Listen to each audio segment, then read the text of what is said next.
사랑이 많으신 거룩하신 아버지 하나님, 저희들 부족하고 연약한 사람들을 주님의 말씀 안에서 불러 모아주시고 이렇게 주님의 사랑 안에서 저희들의 생명을 영위해 나갈 수 있도록 인도하여 주신 주님의 놀라운 사랑에 감사드립니다.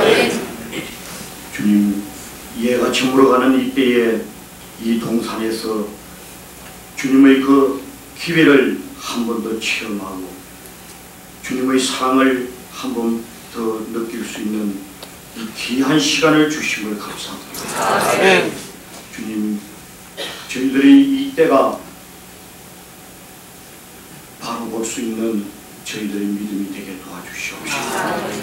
주님의 놀라운 사랑 안에서 많은 사람들에게 주님의 그 귀한 기회를 전하는 일에 저희들이 한 생일을 바칠 수 있도록 인도하여 주시옵소서. 주님의 그 놀라운 사랑에서 저희들이 회복되어 주님의 그 약속의 땅에 들어갈 때까지 저희들이 변함없는 믿음 안에서 서게 도와주시옵소서. 주님, 새로운 또 한 해를 맞이할 때에 주의 놀라운 사랑에서 이곳에서 감추어진 그 놀라운 기회를 많은 사람들에게 전하는 일에 저희들이 앞장서게 도와주시옵소서. 주님, 이 시간도 주님의 종으로부터 성경의 그 놀라운 역사에 대해서 공부할 때에 저희들이 둔한 머리를 여시고 그 놀라운 사랑을 체험하고 경험하게 도와주시옵소서. 이 시간 주님께서 온전히 주정해 주시기를 예수님 이름으로 간절히 기도드렸습니다.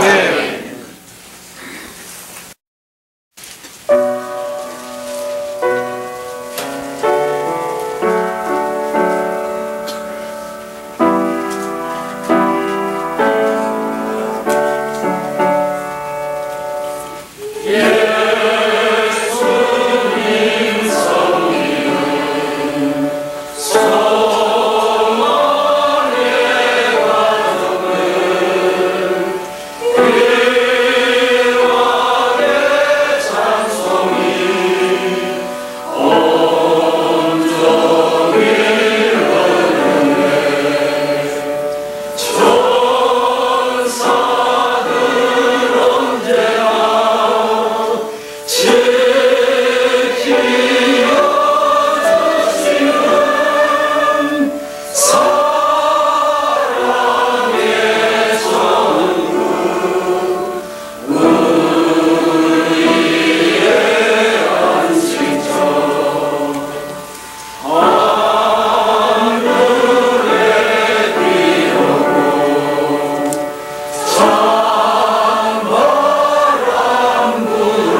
안녕히 보셨습니까?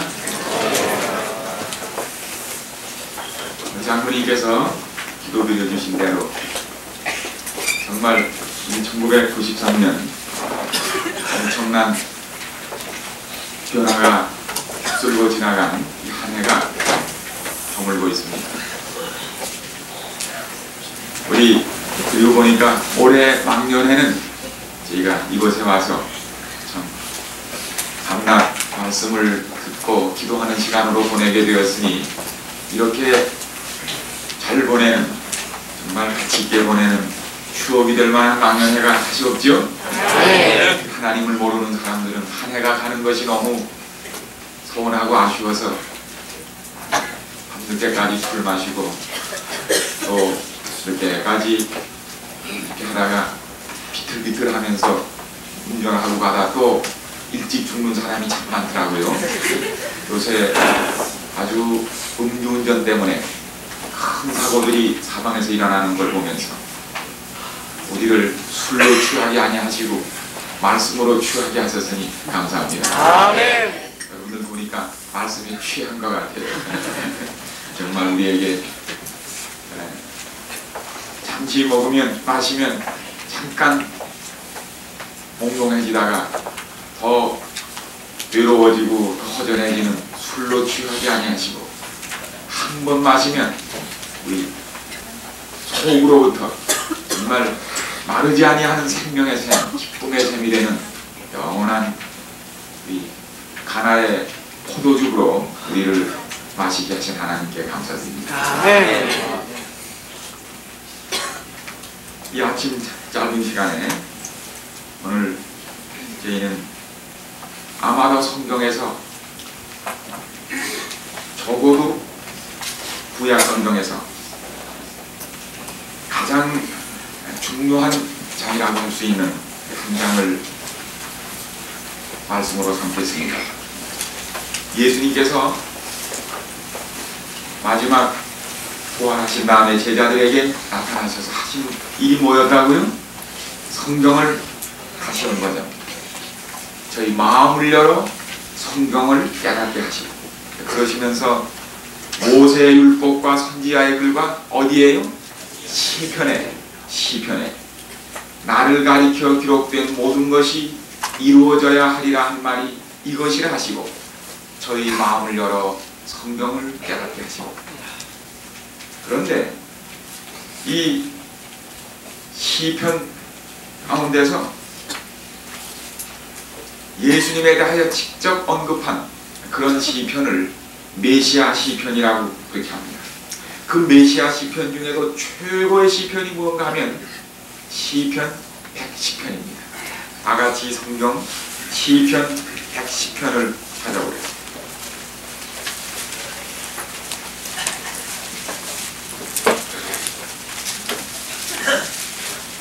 바로 이 110편이야말로 이렇게 보시면 성경의 맨 가운데가 시편인데 시편 중에도 거의 가운데에 있어서 시편 맨 성경 중앙을 열면 그게 나옵니다. 시편 110편이 성경 이렇게 보시고 가운데쯤 되는데 열면 110편이 나옵니다. 이 110편은 이 말씀이 얼마나 중요한지 그 신약 성경에서 제일 많이 인용된 시편이 아마 그 장에서 제일 많이 인용된 구약 전체에서 그게 시편 110편입니다. 신약에서 얼마나 중요하다는 걸 한눈에 알 수 있습니다. 신약 구약 전체에서 신약에 제일 많이 인용된 내용이 시편 110편입니다. 그리고 히브리서에만 33번 인용됐습니다. 그래서 히브리서를 시편 110편의 주석이라고 하는 겁니다. 시편 110편을 풀어 쓴 것이 신약성경에 그렇게 중요한 히브리서라는 겁니다. 뿐만 아니라 예수님께서 직접 주석한, 직접 해설한 책이 인용해서 설명하신 것이 시편 110편입니다. 여기 시편 110편을 다 같이 펼치셔서 짧은 말씀이니까 이 아침 우리 낭낭한 목소리로 함께 우리 시편 110편을 한번 읽으시겠습니다. 자, 여호와께서 내 주에게 말씀하시기를 내가 내 원수로 내 발등상이 되게 하기까지 너는 내 우편에 앉아라 하셨다. 여호와께서 시온에서부터 주의 권능의 볼을 내가 보내주시니 주는 원수 중에서 다스리소서. 주의 권능에 아래 주의 백성이 거룩한 옷을 입고 즐거이 헌신하니 새벽 기수 같은 주의 조상들이 주께 나오는도다. 여호와는 맹세하고 변치 아니하시리라. 이르시기를 너는 멜기세덱의 반차를 쫓아 영원한 제사장이라 하셨도다. 주의 우편에 계신 주께서 의노하시는 날에 열왕을 쳐서 다하실 것이라. 열방 중에 판단하여 시세로 발표하게 하시고 여러 나라의 머리를 쳐서 다하시며 길가의 시냇물을 마시고 인하여 그 머리를 드시리로다. 7절로 이루어져 있는 이 시편 110편, 이 시편 110편을 예수님이 지상에 계실 때 직접 펼쳐서 사람들에게 그 뜻을 가르쳐 주신 정말 뜻깊은 기적입니다. 여호와께서 내 주에게 말씀하시기를 내가 내 원수로 내 발등상 되게 하기까지 너는 내 우편에 앉으라 하셨도다. 이거 읽어보니까 무슨 내용이 들어있는 것 같아요? 창세기 3장 15절 내용이 들어있습니다. 내가 너로 여자와 뭐 되게 하고? 원수가 되게 하고. 그 창세기 3장 15절이 여기 들어있습니다. 누가 이 여자의 원수를 갚아줄 그 여자의 후손이 될 것인가? 그가 어떻게 원수의 발등상을 저희 머리를 부수고, 발등상이라는 건 뭔가 하면 옛날 왕들이나 이 보좌에 앉을 때 발받침이에요. 발받침. 발로 밟는 겁니다. 그래서 그 발로 밟는 걸 의미해요. 원수를 뭐로 밟는 거예요? 발등상. 발로 밟는 겁니다. 사단을. 그래서 창세기 3장 15절의 내용이 여기 들어가 있어요. 머리를 상하게 할 것이 발로. 밟다가 어딜 상해요? 발꿈치를 상하는 겁니다. 원수에.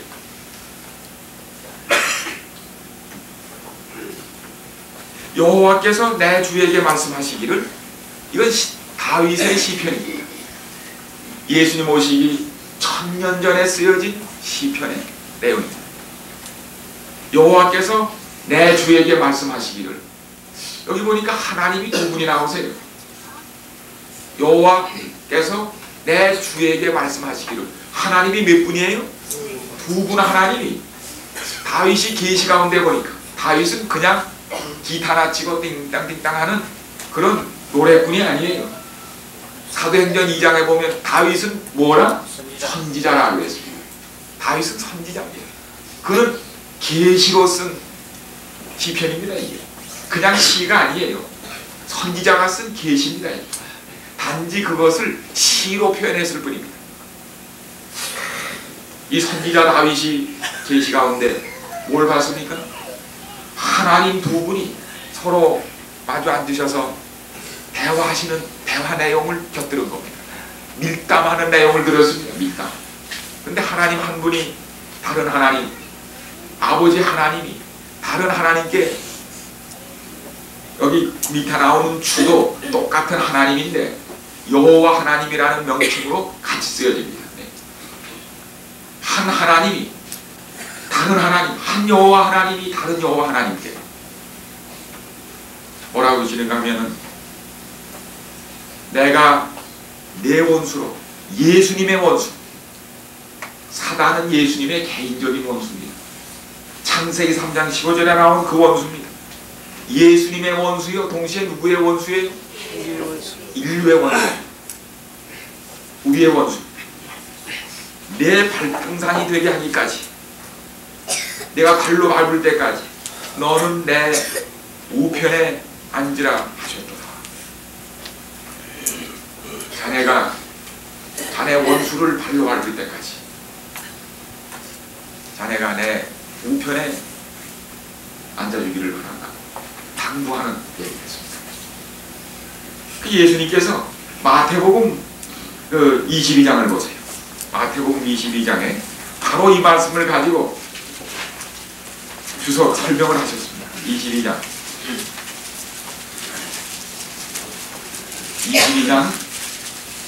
41절에 보세요.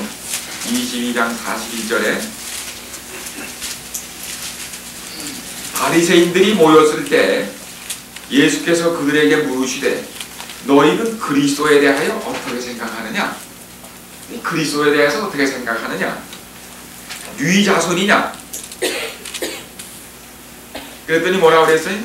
다윗의 자손이니. 하나님의 아들 그리스도께서 다윗의 자손으로 오신다는 것 구약을 아는 사람은 다 알고 있었습니다. 가라사대 그러면 다윗이 성령에 감동하여, 그냥 쓴 시가 아닙니다. 성령에 감동하여 어찌 그리스도를 주라칭하여 말하고 주께서 내 주에게 이르시기를 내가 내 원수를 내 발 아래 둘 때까지 내 우편에 앉았으라 하셨도다 하였느냐? 다윗이 그리스도를 주라칭하였은즉 어찌 그의 자손이 되겠느냐? 아주 곤란한 질문을 하셨어요. 왜 다윗의 자손이라고 그랬는데 어떻게 그 자손을 보고 다윗이 주라 그랬느냐 이거예요.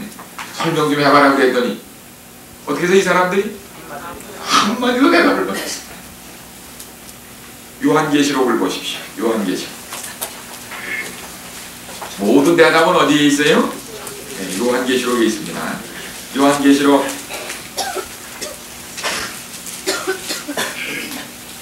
우리 22장 16절 보십시오.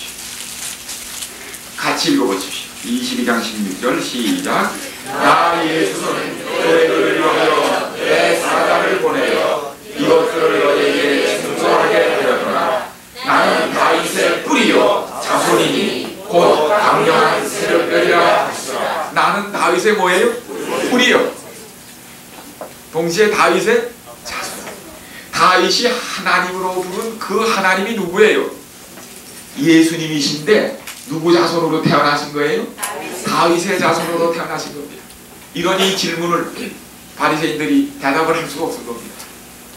참 놀라운 사실은 다윗이 예수님 태어나시기 1000년 전에 하나님이라고 부르신 그 하나님이 다윗의 자손으로 태어나셔서 지금 시편 110편을 설명을 하고 계시는 겁니다. 놀라운 일입니까?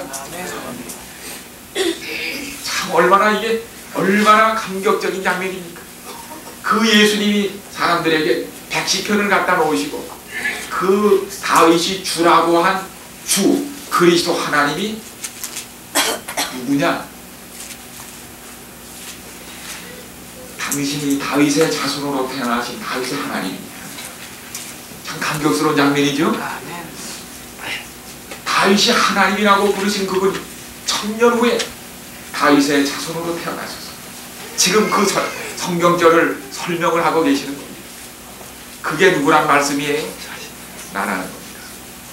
너희가 그를 지금 묻고 있는 것입니다. 이 깊은 뜻을 제자들도 깨닫지 못했어요. 언제 깨달았는가 하면 사도행전 2장 성령이 임하신 후에 십자가에 돌아가신 예수님이 하나님 보좌 우편에 앉으신 사실을 깨닫고 그때야 이걸 깨달았습니다. 아하, 선지자 다윗이 성령의 감동을 함을 받아 그가 하나님 우편에 앉는다고 하셨더니 마침내 그가 승천하신 다음에 우편에 앉으셔서 우리에게 성령을 보내신 것을 그때야 깨닫게 됐습니다.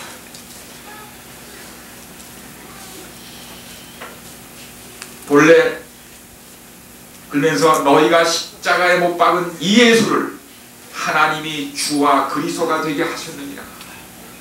그때야 그 깊은 뜻을 깨달았습니다. 본래 하나님이셨던 그리스도께서 인간의 구주가 되셔서 죄의 장본인인 사단과 그의 권세를 영원히 파멸시킬 수 있는 그 자리, 하나님 보좌 우편에 앉는 일은 쉬운 일이 아니었습니다. 하나님 보좌 우편이 어딘가? 히브리서 8장을 보세요. 히브리서 8장. 하나님 보좌 우편이 어딘가요? 히브리서 8장 1절.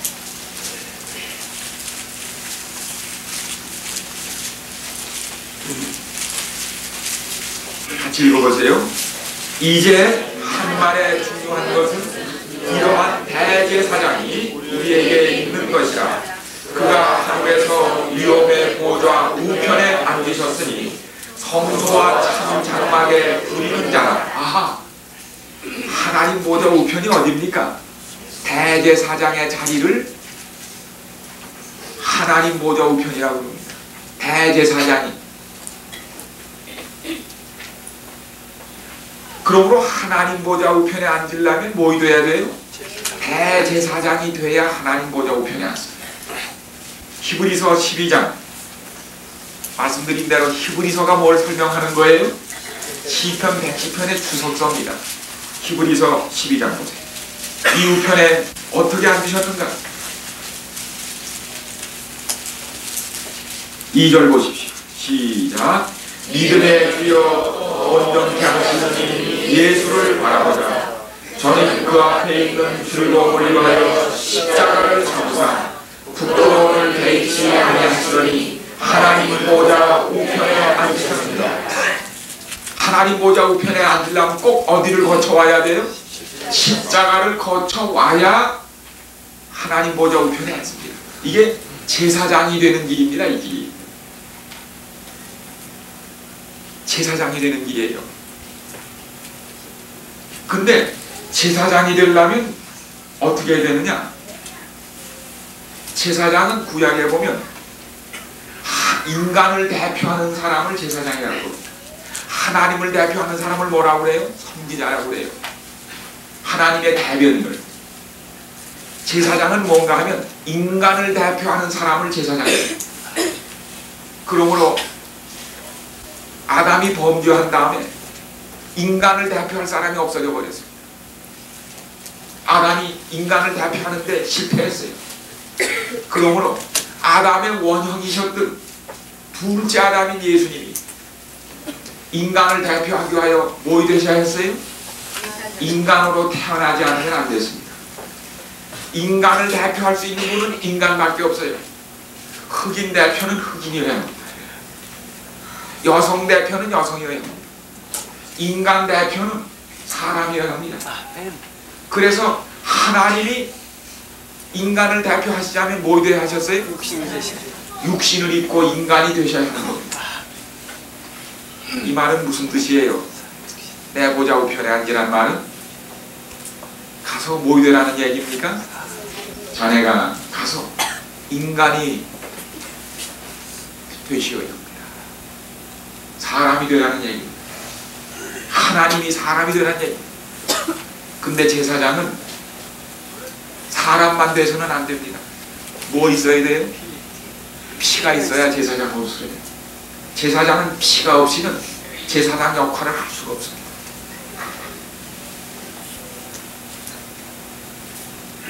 내 우편에 원수를 밟기 위해서는, 저 불쌍한 인간을 구원하기 위해서는 자네가 가서 제사장이 되어야 한다는 거. 그리고 돌아올 때 그냥 오지 말고 뭘 가져오라는 거예요? 피를 가져오라는 거예요. 십자가에 죽어서 피를 들고 돌아오라는 겁니다. 엄청난 얘기입니까? 아버지 하나님께서 아버님에게 가서 인간이 되어 죽어서 피를 가지고, 십자가에 피를 가지고 돌아오라는 거예요. 여러분, 어느 아들이, 아버지가 아들에게 너 나가서 전쟁터에 가서 싸워가지고 죽어서 피로 돌아오노라, 백골이 되어 돌아오노라, 그런 말을 할 수 있는 용기를 가진 아버지가 세상에 어디 있겠습니까? 하나님이 인간을 위하여 죄 지은 인간을 바라보시며 두 분 사이에 깊은 평화의 의론이 있었습니다. 시각에서요. 가서 인간이 되어 죽어서 피를 가지고 다시 돌아오라. 그래야 뭘 밟을 수 있어요? 죄의 장본인인 사단의 통치를 이 땅에서 끝낼 수가 있습니다. 이 방법이 아니면 죄인을 구원할 수가 없어요. 이 방법이 아니면 사단의 통치를 끝낼 수가 없습니다. 십자가 아니면 사단의 머리를 부술 수 있는 기구가 아무것도 없습니다. 이게 그 얘기입니다. 여호와께서 마침내 시온에서부터 주의 권능의 호를 내어보내시니 주는 원수 중에서 다스리소서. 지구는 완전히 뭐 되어버렸어요? 사단이 다스리는 사단의 땅이 되고 말았습니다. 여기에 마침내 말씀이 육신이 돼요. 때가 참 예수님께서 여인에게 나셔서 육신으로 이 땅에 오셨습니다. 시온으로부터 바로 예루살렘입니다. 거기서부터 뭐이 시작됩니까? 하나님의 뭐이 시작돼요? 권능의 통치가 시작됩니다. 이 홀이라는 건 뭡니까? 왕의 통치를 상징하는 지파입니다. 드디어 원수가 다스리는, 사단이 다스리는 미움의 땅에, 죽음의 땅에 예루살렘 시온으로부터 하나님의 통치가 시작되기 시작했습니다.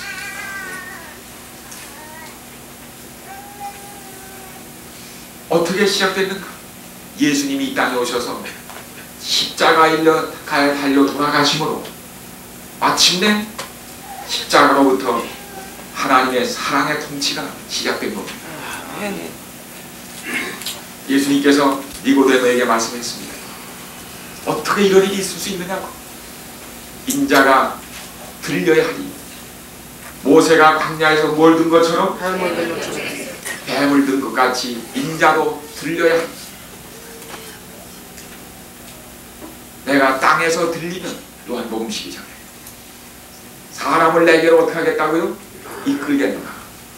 내가 한 번 십자가에 들리면 세상을 끄는 힘이 거기서 나온다는 겁니다. 내가 들려야 하니, 십자가에 들려야 하니, 내가 일단 들리면 세상을 나에게로 이끌겠다는 겁니다. 하나님이 세상을 이처럼 사랑하사 독생자를 주셨습니다. 누구든지 저를 믿으면 멸망치 않고 영생을 얻게 하지. 아멘. 들려야 된다는 겁니다. 십자가는 이상한 힘을 가졌습니다. 십자가를 바라보면 사람이 어떻게 돼요? 딸려가게 되어 있습니다. 끌려가는 겁니다. 예수님이 인자가 들리면 사람을 내게로 이끌겠노라고 말씀했습니다. 이끌막 딸려가는 겁니다. 무엇 때문에 딸려가는 겁니까? 거기서 뭐 나타났어요? 죽음보다 강한 사랑이 나타납니다. 사람은 사랑에 끌려가게 되어 있습니다. 죽음보다 강한 사랑이 폭발된 십자가를 바라보면 죄인들이 딸려가는 겁니다. 자기가, 그래서 여기 보세요. 주는 원수 중에서 다스리소서. 원수를 이길 수 있는 통치력이 시온에서부터 나왔는데 어떻게 해요? 주의 권능의 날에, 주님이 다스리는 그 권능의 날에 주의 백성이 거룩한 옷을 입고 즐거이 헌신하니 새벽 이슬 같은 주의 청년들이 주께 나오는도다. 그런데 여기 보면, 여기 마침내 십자가에 달리심으로 원수 중에서 다스리는 통치력을 얻게 되셨습니다. 여기 보면 주의 권능의 날에 주의 백성이 거룩한 옷을 입고 즐거이 헌신하니 새벽 이슬 같은 주의 청년들이 주께 나오는도다 이랬는데, 이게 히브리어 원문에 보면 이렇게 되어 있지 않고 아침의 자궁으로부터, 자궁이란 말이 들어가 있습니다. 자궁. 새벽의 자궁으로부터 생산된 이슬들이 그때 있어요. 이 이슬이 언제 맺힙니까? 이슬이 새벽에 이슬이 맺혀요. 아침은 이슬의 자궁입니다. 이슬을 만들어내요. 바로 즐거이 헌신, 몸을 바치고 생명을 바쳐서 주님을 따르겠다고 거룩한 옷을 입고 나오는 새벽의 자궁으로부터 쏟아져 나온 이슬같이 주의 백성들이, 많은 젊은이들이 생산되는 이 백성을 생산하는 자궁이 어딘가? 십자가입니다. 이걸 누가 낳는 거예요? 십자가가 낳는 겁니다. 십자가는 목숨을 바쳐서 기꺼이 헌신하는 그의 백성들을 생산하는 모태가 된다는 사실입니다. 여기 참으로 이슬은 무수하게 맺힙니다. 더럽혀지지 않은 깨끗한 이슬이 아침에 저절로 맺어서 해가 뜨면 사라지듯이 십자가의 사랑을 깨달은 많은 사람들이 십자가의 자국으로부터 생산돼서 무수히 주님을 위하여 희생을 각오로 이 땅에 태어나는 것입니다. 성령의 변화시키는 능력으로 새로워지고 거룩해진 아침 이슬과 같은 하나님의 백성들이 십자가로부터 생성된 사랑의 모태가 된 십자가로부터 무수히 탄생한 것입니다.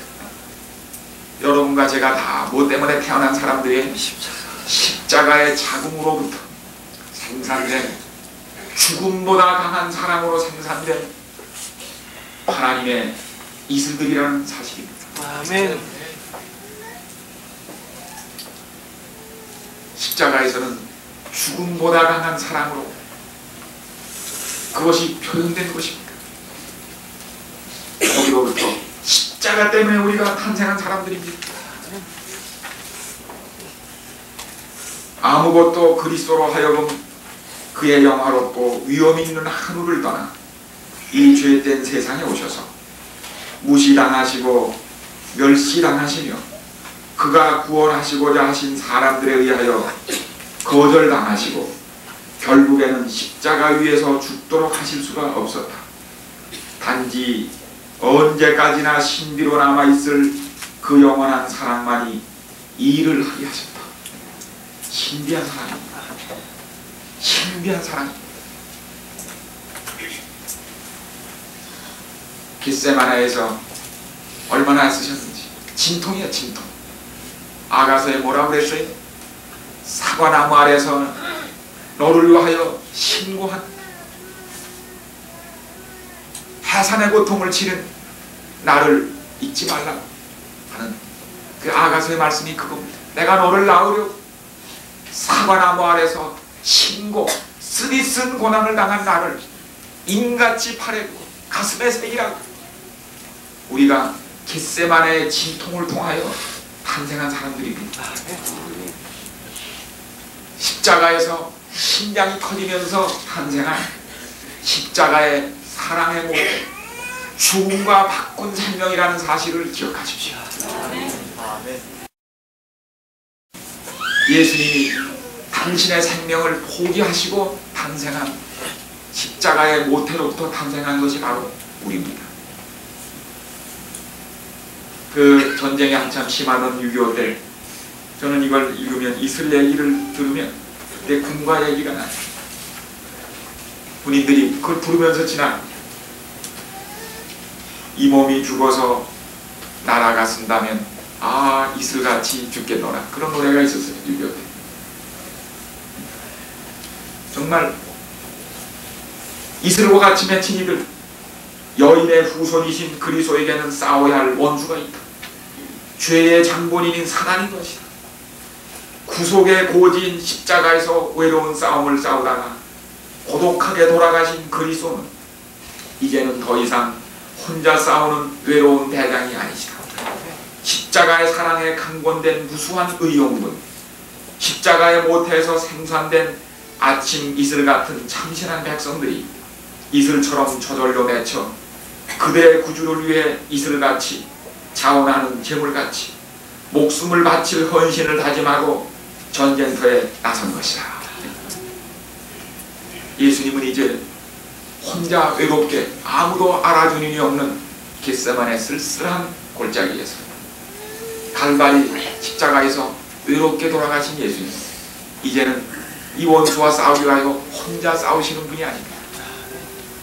무수한 의용군들이, 무수한 자녀들이 이제 그 주님을 위해서라면 목숨을 바칠 각오를 하고 이슬같이 자원하는 마음으로 사라질 각오를 하고서 마침내 선악의 대쟁투에 전쟁터에 나선 것입니다. 그들도 왕같은 제사장이 된 것입니다. 그리하여 십자가에서 발꿈치를 상하신 그리스도께서 원수인 사단의 목을 발로 밟아 발등상에 되게 하기까지 즐거이 헌신할 십자가의 군병들이 나선 것입니다. 오늘 아침 이 새벽에 조려 눈을 부비고 참석하신 여러분이 바로 누굽니까? 새벽 이슬같이 주님께 헌신하러 몸 바치러 나온 여러분이 아닙니까? 아멘. 이 예언이, 이 말씀이 오늘 아침에 이루어진 겁니까? 아멘. 여러분이 뭘 때문에 새벽에 여기 이렇게 아침 일찍 나와 계세요? 뭐 때문에 여기 오셔서 만사를 제치고 여기 오셔서 조려운 눈을 부비고 새벽에 일찍 여기 왜 앉아 계시는 겁니까? 바로 시편 110편의 말씀처럼 주의 권능의 날에 주의 백성이 거룩한 옷을 입고 즐거이 헌신하니 새벽 이슬 같은 주의 청년들이 주께 나오는도다. 그래서 여기 나오신 거 아닙니까? 십자가에 끄는 힘 때문에 딸려 나온 거 아닙니까? 죽음보다 강한 사랑을 깨닫고 여기 나오신 거 아닙니까? 여러분이 십자가의 모태에서 생산한 이슬 같은 자식들이라는 사실입니다. 참 얼마나 놀라운 말씀입니까? 근데 여기 보면 여호와는 맹서하고 변치 아니하시리라. 하나님은 한 번 약속하면 변치 않습니다. 아버지와 아들 사이에 깊은 약속을 했어요. 이 맹서는 변치 않습니다. 이르시되 너는 멜기세덱의 반자를 쫓아 영원한 제사장이라 하셨더라. 이런 얘기가 나와요. 그런데 본래 제사장은 어느 지파가 됩니까? 레위 지파래야 제사장이 돼요. 제사장은 세습제입니다. 레위 지파가 아니면 제사장이 되질, 아론의 자손만이 제사장이 됩니다. 그런데 여기 보니까 너는 멜기세덱의 반자를 쫓아 제사장이 되라는 겁니다. 그 히브리서에 보면은 뭐에 나와요? 멜기세덱의 반차를 쫓는 레위 자손이 아닌, 멜기세덱은 아브라함이 예루살렘 왕요 제사장이었던 사람인데 아직 레위인은 태어나기 전에 아브라함이 뭘 바쳤어요? 그에게 11조를 바친 제사장이. 그건 아브라함보다 먼저 있던 사람입니다. 예루살렘의 왕이었습니다. 이러니 레위보다 먼저 있는 제사장이에요. 너는 레위 자손의 제사장이 아니고 멜기세덱의 계통으로 나오는 진짜 오리지널 제사장입니다. 네. 그런데 예수님, 그래서 히브리서에 말씀하기를 이걸 보니 제사장이 레위 자손에서 나오지 않고 딴 반차에서 나오는 것이 분명하다. 예수님은 무슨 지파예요? 제사장이 될 수 없는 지파입니다. 유다 지파에서 뭐이 나온 겁니까? 제사장이 나온 겁니다. 다시 말하면 레위 자손은 의뢰의 제사장이 되어야 되지만 유다 지파에서 제사장이 된다는 것은 자원하지 않으면 안 되는 겁니다. 예수님은 할 수 없이 나온 제사장이 아니고 자원하여 스스로 된 제사장입니다. 스스로 죽을 각오를 하시고 제사장이 되신 특별한 하나님이 세우신 제사장인 모습이 여기 나오는 것입니다. 참으로 그러한 하나님 앞에서, 그러나 하나님 앞에서 인간을 대표하는 제사장은 참 마음이 부드럽고, 그래서 히브리서 4장에 보면 승천하신 자 곧 누구라고요? 대제사장이신 예수 그리스도라고 했습니다. 그는 우리의 연약함을 채울하지 아니한 분이 아니고 모든 일에 우리와 한결같이 시험을 받은 자로되 죄는 없으십니다. 제사장은 참 인정이 많은 사람이에요. 같은 인간이기 때문에 인간과 같은 연약함을 알아야 합니다. 근데 동정심만 많지 어머니들처럼 힘은 없어요. 이래가지고는 안 됩니다. 예수님은 제사장이지만 어디 앉았습니까? 보좌 우편에 왕 위에 앉은 것입니다. 마음은 누구의 마음이에요? 제사장의 마음. 그러나 권력은 무슨 권력이에요? 왕 같은 제사장입니다. 우리 어머니들은 어때요? 참 인정과 목숨을 내놓을 사랑은 있지만 뭐가 없어요? 힘이 없어요. 그냥 앉아 우시기만 해. 예, 어떻게 하면 좋으니, 어떻게 하면 좋으니. 그러나 우리 하나님은, 우리 예수님은 죽음보다 강한 사랑으로 우리를 십자가에서 낳으신 그런 죽음보다 강한 사랑을 가지신 우리 하나님이지만 동시에 능력은 무슨 능력이에요? 우주를 다스리시는 왕의 능력을 가지신 분입니다. 왕 같은 제사장이십니다. 보좌에 앉으신 제사장입니다. 본래 제사장에게 보좌가 없어요. 그러나 스갈에서 보니까 여호수아 제사장이 어디에 앉아요? 왕 위에 왕관을 수강하겠다고 그래요. 그게 바로 왕 같은 제사장이신 예수님을 상징하는 것입니다. 이제 우리를 위하여 무슨 일이라도 해주실 수 있는 왕이신, 그러나 우리를 위하여 죽음보다 강한 사랑으로 우리를 구속하신 그 예수님을 우리의 제사장으로 모시고 있다는 이 놀라운 사실을 기억하시기 바랍니다. 이 얼마나 놀라운 계십니까? 주의 우편에 계신 주께서, 주의 우편에 계신 주께서, 이제 아시겠습니까? 두 하나님이 여기 분명히 보니까 하나님이 두 분이에요. 주의 우편에 계신 주께서 같은 분입니다. 다시 말하면 같은 하나님입니다. 똑같은 분이라는 뜻이 아니고 두 하나님이 같은 명칭으로 불려요. 그 노하시는 날에 열왕을 쳐서 파하실 것이고 마침내 세상을 정복하시고 열방 중에서 심판을 베푸시고 세상을 벌하시고 원수를 벌하신 후에 이 온 세상을 끝내 사랑으로 통치하실 것입니다. 아멘. 길가에 시냇물을 마시고 인하여 그 머리를 드시리라. 이 싸움이 계속되는 동안 싸움은 급한 싸움입니다. 기드온의 300명 군대가 어떻게 했어요? 물을 움켜 마시고 전쟁을 향해 달려나가듯이 우리는 이 싸움이 마칠 때까지는 기드온의 300명 군사처럼 길가에 물을 움켜 마시고 이미 이루어진 승리의 고지를 향하여 이 싸움을 계속하라는 놀라운 승전고가 여기서 울려 퍼지고 있는 것입니다. 아멘. 이 시편 110편 안에 엄청난 진리가 포함됐습니까? 아득한 하나님의 나라, 인간이 범죄한 그 문제를 해결하는 구속의 경륜으로부터 시작하여 예수님이 이 땅에 오시고 인간으로 태어나시고 십자가에 죽으시고 승천하셔서 대제사장이 되시고 다시 재림하셔서 원수를 멸하시는 이 대쟁투의 모든 얘기가, 그동안 우리가 한 얘기가 어디다 요약되어 있어요? 성경이 놀라운 책입니까? 아멘. 옛날에 이거 읽으면서 이 뜻이 있는지 모르고 읽었어요. 이걸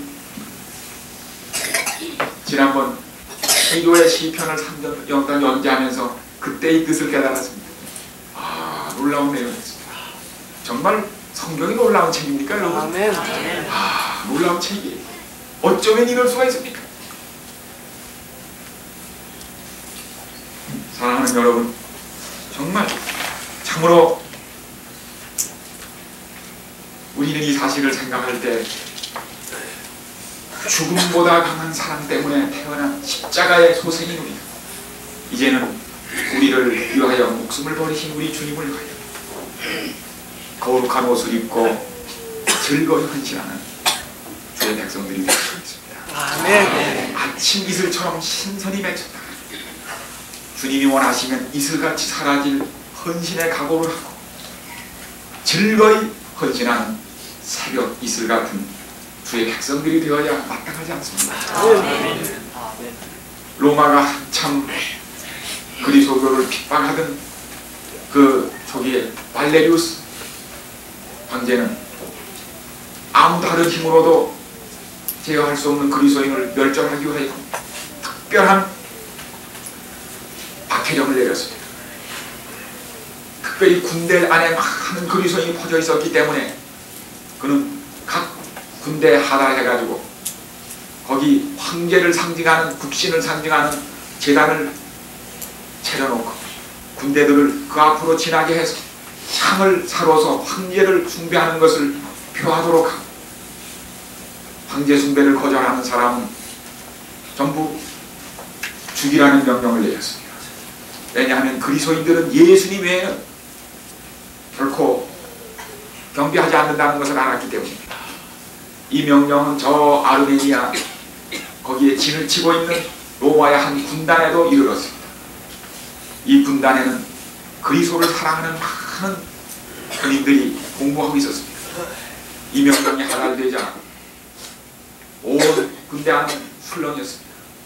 그러나 이 군대 안에는 40명의 그리스도를 사랑하는 젊은 병사들이 주님을 위해 사람은 무슨 일든지 할 각오를 하고 복무 중에 있었습니다. 드디어 이 명령이 하달되죠. 40명의 그리스도인 병병들이 부대장 옆에 갔습니다. 부대장님, 우리는 죽을지언정 황제에게 그를 신으로 섬기는 분향을 할 수가 없습니다. 그러나 이들이 원체 정직하고 용맹스러운 충성스러운 병병들이었기 때문에 이 상관은, 지휘관은 너무나 이들이 아까워서 탈렸습니다. 그들은 그들을 집행하는 대신 한 대다 가두었습니다. 가두고서 그들이 마음을 돌이키기를 종용했습니다. 그들을 옥사장이 밤새도록 감시하면서 하룻밤을 보냈습니다. 다음날 다시 물었습니다. 어떻게 할 것이냐? 우리는 이미 우리 작정을 끝냈습니다. 아무 달리할 작정이 없습니다. 지휘관은 아주 노하게 됐습니다. 마침내 이것이 사령부에 보고되고 이제 사령관의 결재가 나면 집행할 수밖에 없는 훈련이었습니다. 드디어 사령관이 도착하고 그들에게 사형 집행의 온도가 떨어졌습니다. 지휘관은 40명의 병경, 그 성실한 병경들이 있는 것이 너무나 가슴이 아팠습니다. 그래서 그들을 바로 처형하는 대신 다른 방법으로 처형해서 또 한 번 기회를 주기로 했습니다. 거기 그 산 밑에 호수가 있었는데 겨울이었습니다. 거기에 몸을 올솔 다 발가벗긴 후에 그날 해가 질 무렵, 황혼이 내려덮일 무렵 40명의 군사를 물속으로 들어가라고 했습니다. 그래서 가슴까지 물이 찬 후에 그들에게 말했습니다. 너희들이 어느 때든지 마음이 변하면 나오면 너희들의 목숨을 구하고 용서하겠다. 그리고는 호수가에 큰 장작더미를 놓고서 불을 태웠습니다. 불을 바라보며 언제든지 너희들이 죽고 견딜 수 없거든 마음만 바꾸면 나와서 너희 목숨을 구할 수 있다. 40명은 가슴까지 찬물이 차도는 호수에 섰습니다. 그들은 손을 붙잡고 타오르는 장작불을 멀리 바라보며 이런 찬미를 부르기 시작했습니다. 주님을 위한 우리 40명의 그리스도인 용사들, 만물이 찬양하는 당신을 우리도 힘껏 찬양합니다. 아멘. 우리를 위해 죽으신 주님을 우리는 부끄러워하지 않습니다. 주님께서 우리에게 생명을 주시는 한 우리의 생명과 사랑과 충성을 당신께 기꺼이 바치옵니다. 아멘. 이 찬송을 그들은 계속 부르면서 그 점점 얼어들어오는 추위를 견뎌내고 있었습니다. 바람이 더 매몰차게 불고 창문이 덮이고 어둠이 깔리면서 얼음이 얼기 시작하면서 점점 이 찬미 소리도 줄어들어갔습니다. 그 다음에 한참 후에는 찬미 소리가 그치기 시작했습니다. 이미 너무 춥고 얼음이 깊이 얼어붙은 것입니다. 밤이 아주 깊었습니다. 그들을 밤새도록 지켰던 옥사장은 요심히 그들을 바라보고 있었고, 다른 병병들, 이 지키는 사람들이 거기 있다가 그들도 밤이 깊으면서 졸기 시작했습니다. 그러나 이 옥사장만은 졸지 아니하고 그들을 깊은 생각을 가지고 바라보고 있었어요. 그들이 잡혀있던 죽음을 앞둔 지난 밤 동안 그들은 조금 더 죽음을 두려워하는 기색이 없이 밤새도록 찬양하면서 기도하면서 보냈던 그 얼굴이 지워지지가 않아요. 도대체 어떤 사람들이길래 죽음을 앞두고 저렇게 즐거워하고 기뻐할 수 있다, 찬미를 부르고 기도하고 저렇게 할 수 있을까? 그 깊은 생각 때문에 이 옥사장은 깊은 생각을 가지고 바라보고 있었어요. 밤이 아주 깊었을 때 갑자기 첨벙거리는 소리가 났어요. 견디다 못한 한 사람이 얼음을 깨면서 앞으로 나오고 있었습니다. 견디다 못해서 마음을 고치고 불을 향해서 나오기 시작했습니다. 조금 있더니 꺼진 줄 알았던 찬미 소리가 다시 들리기 시작했습니다. 주님을 위한 우리 39명의 그리스도인 용사들, 만물이 찬양하는 당신을 우리도 힘껏 찬양합니다. 우리 위해 죽으신 주님을 우리는 부끄러워하지 않습니다. 아멘. 주님께서 우리에게 생명을 주시는 한 우리의 생명과 사랑과 충성을 당신께 바칩니다. 다시 그 노래가 또다시 들려오기 시작했습니다. 비틀거리며 나오는 이 병정을 바라보던 옥사장은 갑자기 일어났습니다. 일어나더니 투구를 벗고 갑옷을 벗고 몸을 벗은 채로 이 병사가 나온 그 길로 들어가기 시작했습니다. 그리고 비어진 그 자리에 섰습니다. 다시 손을 잡았습니다. 다시 노래가 들려오기 시작했습니다.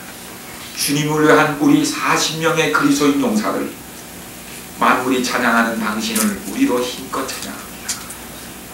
우리 위해 죽으신 주님을 우리는 부끄러워하지 않습니다. 주님께서 우리에게 생명을 주시는 한 우리의 생명과 사랑과 충성을 당신께 바치옵니다. 새벽이 되었을 때 40명의 병정이 꽁꽁 얼어붙은 얼음 위에 그대로 몸을 숙인 채 얼어붙어 있었습니다. 사랑하는 여러분, 우리가 믿는 이 십자가의 신앙이 이렇게 해서 우리에게 전달된 사실을 기억하시기 바랍니다. 주님을 위해서라면 목숨을 버리지 아니하는 수십만 수백만이 기꺼이 목숨을 바쳤기 때문에 이 복음이 여기까지 온 거 아시지 않습니까? 죽음과 바꾼 신앙입니다. 죽음보다 강한 사랑으로 태어난 생명들이 다시 그 생명을 주님께 바침으로 유지된 이 신앙이 오늘 저와 여러분을 여기에 앉게 한 죽음보다 강한 사랑으로 우리를 여기에 이끈 이 신앙이라는 거 역사가 증명하는 사실이 아닙니까? 아멘. 죽음 없이는 이 신앙이 여기까지 오지 못했습니다. 수백만이 죽었습니다. 이 신앙은, 이 사랑은 죽음보다 강한 사랑으로 시작된 것이기 때문에 그렇습니다. 여러분과 제가 가진 이 신앙은, 주님에 대한 사랑은 죽음보다 강한 사랑의 신앙인 것을 기억하시길 바랍니다. 아멘. 이 주님을 여러분, 우리가 무엇을 바치기를 주저하겠습니까? 우리를 부끄러움 없이 사랑하신 이런 주님을 우리가 무엇을 들여서, 무엇을 바쳐서 섬기고 사랑하는 일에 우리가 주저하고 아낄 것입니까? 여기 412장의 이 가사, 십자가를 질 수 있나 주가 물어보실 때 죽기까지 따르오리 저들 대답하였다. 우리의 심령 주의 것이니 당신의 형상 만드소서. 아멘. 주인도 살아갈 동안 사랑과 충성을 바치오리다. 412장 우리 1절 우리 부르시고 2, 3절 제가 부르고 4절을 여러분이 다시 부르시겠습니다. 우리 그런 후에 우리 오늘 이 사랑을 생각하며 잠시 기도드리시는, 함께 기도드리시는 일이 있겠습니다. 1절 같이 부르시고 2절, 3절은 제가 가사를 읽겠습니다.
기억하고 있나?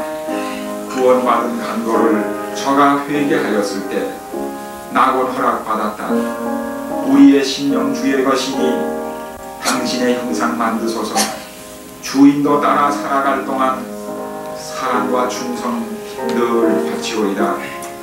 걱정 근심 어두운 그늘 너를 둘러 덮을 때 최후 승리 믿으면서 주께 내 혼 맡겨라. 우리의 심령 주의 것이니 당신의 형상 만드소서.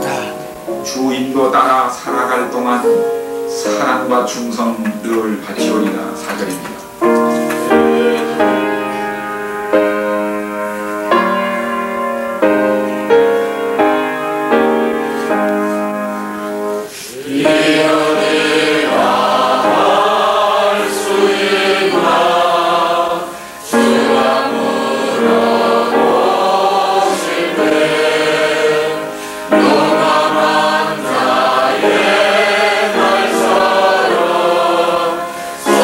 내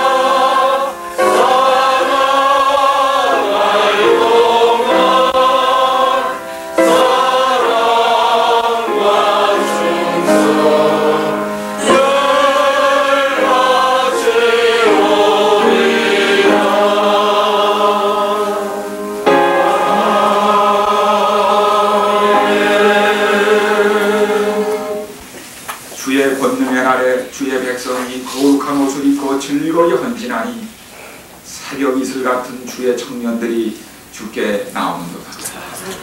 우리는 이 놀라운 말씀 오늘 우리에게 이루어져서 이 아침 우리는 즐거이 헌진하고 주님을 위해서라는 이슬같이 사라질 각오를 하고 주님의 사랑에 이끌려 주님께 나온 사람들입니다.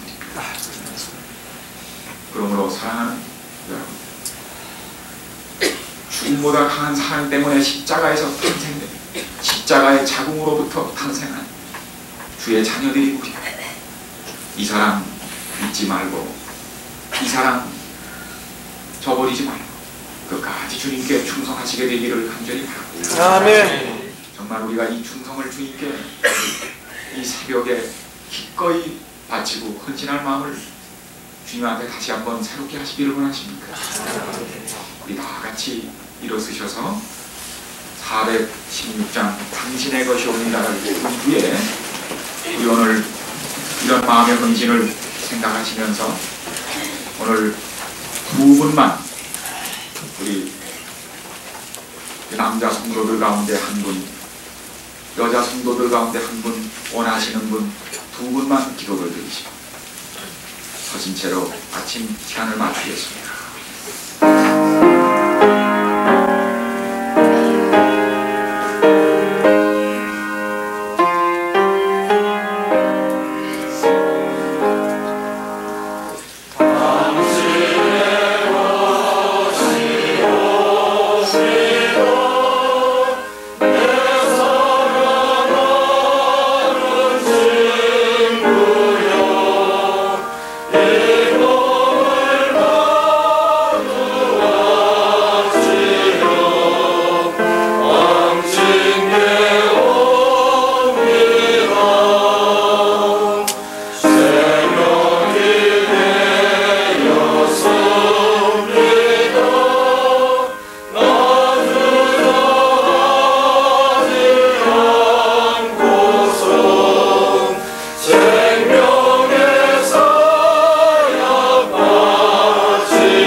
고마우신 아버지 하나님, 저희들이 무엇이간데 이 놀랍고 귀한 주님의 음성을 듣게 하여 주시나이까. 아버지 하나님, 저희들은 마른 나무와 같아서 생명이 없는 줄 알았습니다. 그러나 주의 놀라운 사랑으로 저의 딱딱한 마음에 깊이 아로새겨주시는 사랑의 음성을 오늘 듣게 해주시니 감사합니다. 아버지, 저희들은 아무 생각도 말도 잊은 지 오래였지만 오늘 주님의 사랑의 음성으로 저희들의 마음 가운데 메아리쳐 주심으로 죽을 수밖에 없는 인생이 삶을 향하여 이렇게 주 앞에 소원할 수 있게 해주시니 감사합니다. 아버지, 죽음보다 강한 사랑이 무엇인지 오늘 저희들의 딱딱한 마음에 울려 메아리치게 해주신 그 의미를 저희들은 아직도 모르고 있사오니 주여, 저희들이 잊을 때에 나타나시어 보여주시옵시고 돌아설 때에 주의 강한 손으로 붙들어 오늘 이 자리까지 인도하심을 오늘 저희들에게 알려주시니 감사합니다. 저희들 참으로 깨끗한 물에 잠긴 지 이미 오래였지만은 뒤돌아서는 한 병사처럼 산 지난 날이 너무나도 참으로 주 앞에 드러난 것을 오늘 이 시간에 깨닫게 해주시니 감사합니다. 주여, 이제 40명 중에 한 사람 바라보고 있다가 감화되어 그 대열에 서게 해주신 그 놀라운 은혜를 이 시간에 깨닫게 되었사오니 다시 한번 감사합니다. 저희들의 생명 마칠 때까지 이 대열에 서서 죽음보다 강한 사랑으로 우리를 건지기 위하여 칼바리에 서셨던 주님을 끝까지 바라보다가 우리 주님 영광으로 오시는 그날에 주님을 맞이할 것을 이 시간에 주 앞에 간절히 호소하오니 주의 강한 손으로 끝까지 붙들어 주시옵소서. 예수님의 이름으로 간절히 기도드렸사옵나이다. 하늘에 계신 고마우신 아버지, 은혜를 만만히 감사합니다. 주님, 오래전부터 기다렸던 그런 날은 우리가 주님을 위하여 민낯했지만은 너무나도 그 죄를 바꾸고 우리는 너무나도 땅에 흔들리는 바람. 아버지 하나님, 우리의 신앙을 다시 한번 펼쳐서 주님이 필요하실 때 쓸 수 있도록 아버지 복을 주시옵소서. 주님이 이제 연약하고 우리만 하는 어머니가 되지 않고 만왕의 왕이시오 능력이신 주님 우리를 서주시옵소서. 아멘. 사랑의 주님, 우리의 생명 바꾸기 운동에 주님께 주어진 생명 드릴 때 주님께서는 많은 것으로 살 수 있는 것을 아버지다.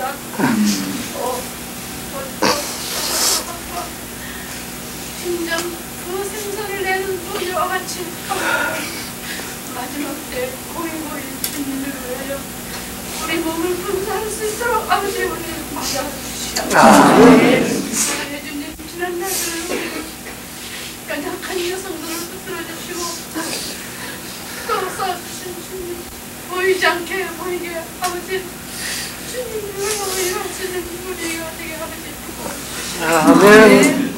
마지막에 기꺼이 여러 사람 앞에서 증인해 주시는 우리가 강하게 있사오니 아버지 버겁다 마음시고 마지막 날은 주님께서 인도하시고 귀한 주님의 딸로서 써주시기만을 간절히 기도드립니다. 아멘. 사랑해 주님, 우리가